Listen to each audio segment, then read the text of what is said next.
good morning po sa ating lahat, lalong-lalo na sa ating mga kababayan, Pilipino, kumusta po tayong lahat?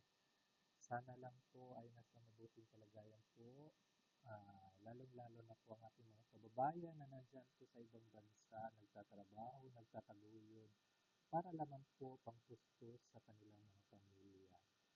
At sa mga pamilyang naiwan naman dito sa Pilipinas, sana lang po ay magsinop po kayo, no? Magtipid, hindi masyadong magastos kasi yung mga nagtatrabaho natin sa pamilya sa ibang bansa ay nagtitiis po, no? Tinitiis nila ang ah, pagtatrabaho doon. Hindi po madali ang magtrabaho sa ibang bansa, no? Kaya po as your counterpart na nandito sa Pilipinas, magsinop kayo sa mga pinapadalang pera ng inyong kapamilya na nagtatrabaho po sa ibang bansa. At sa atin naman po mga kababayan po na hindi pa rin po nakamove on sa eleksyon. Tapos na po ang eleksyon, mag-move on na po tayo. No? Moving forward na maging maganda naman at matiwasay ang ating bansang Pilipinas, no? Magtatrabaho po tayo ng maayos, no? Para at least naman ay yung karamihan sa atin ay masunod naman po yung mga gawin nating mabubuti. Kaya yun po ang ating gawin, gumawa po tayo ng mabuti sa kapwa natin.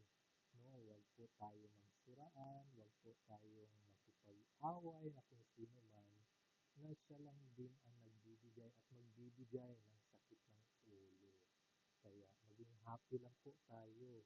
Kung sino man yung pinapalad na nanalo sa eleksyon, congratulations po sa inyo.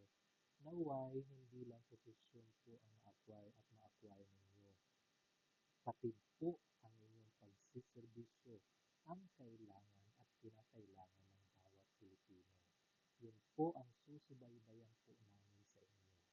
Kung maging maganda pa ba ang takbo ng sistema ng ating bansa.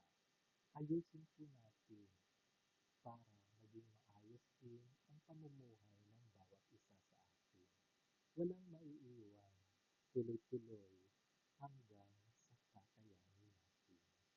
Salamat po sa mga nakikinig at sana lang po ay meron po tayong matutunan sa ating mga sinasabi. Ako lang po ang inyong kaibigan sa Ere. Eri, Eri, bye. Masaya lang po.